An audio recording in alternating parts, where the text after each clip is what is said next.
Good afternoon, folks. Hope everyone is having an amazing one. This is Brianna Weatherspoon, Busy Bee, and I am live here at Bethany Cemetery here in Austin.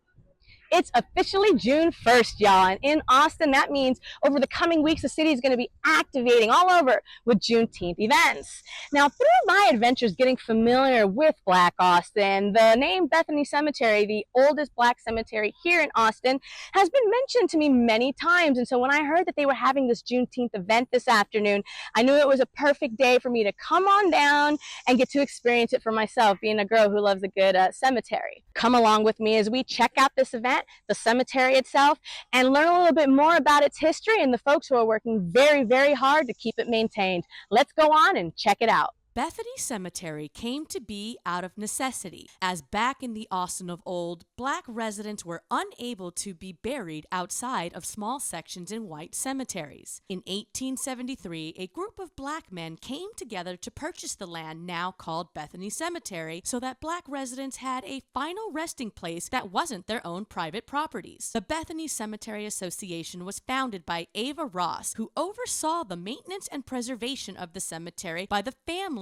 who had purchased plots at Bethany until old age made it impossible to continue. And so, Bethany Cemetery fell into disrepair. Sue Spear remembers seeing the cemetery and not even knowing it was one. The grass and weeds so tall you couldn't see the markers. Born and raised in Austin, she has been an active community member involved in numerous community issues. When she learned about the history of the cemetery, she rose up to the challenge of cleaning it up and became president of the association in 1993. For her, it's about giving a little bit of dignity to individuals who do not receive that in life. As time passes, a lot of families, especially with gentrification of East Austin, move away and they never return.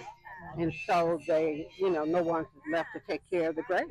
Once I started researching the names of the people that are buried here, and I found out that they were enslaved.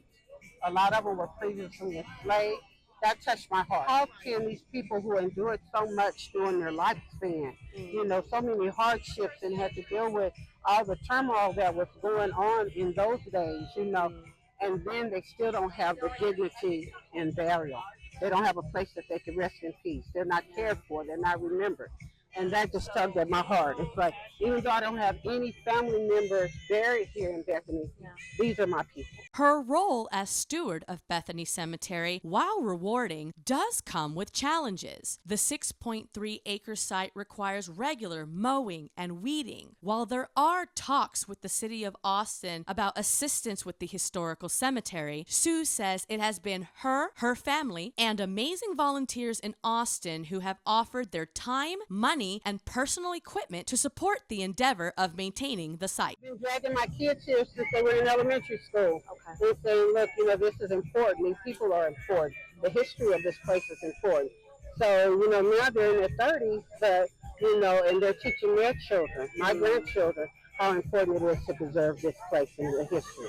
While Bethany Cemetery is the oldest Black cemetery in the city, it is not the only one. Residents in other areas of Austin have reached out to Sue about how they can rehabilitate Black cemeteries in their areas. While she can't take on new projects as Bethany is a full-time commitment, she is always willing to support her community. I will come to your cleanup. I will talk to you about, this is how you get people involved and what I've done and what we've accomplished here and how we've done it. And it truly is an Austin community effort. Media coverage has amplified the cemetery's story, and Sue organizes events like this Juneteenth one as an opportunity for Austinites to visit the site and learn its history. Sue says while the Black community of Austin is steadily learning the history of Bethany and local Black-led groups organize teams for cleanups, individuals from all over the city answer the call.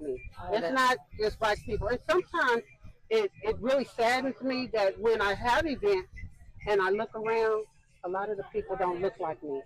But you take the help where you get it. You may not be able to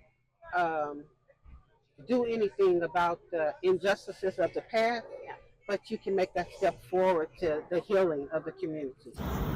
As we've seen and heard today, a lot of love and care goes into the maintenance and preservation of Bethany Cemetery. And if you are interested in getting involved in maintaining this site, you can go ahead and get in touch with Bethany Cemetery Association. All the information will be in the caption, whether it's donations of time, monetary donations, equipment donations. Every little bit counts into the maintenance and preservation of this site and is, of course, always greatly appreciated. I'm going to go ahead and enjoy a little bit of a peaceful, serene environment. That's all from me today, folks. This is Brianna Weatherspoon, Busy Bee. Until next time.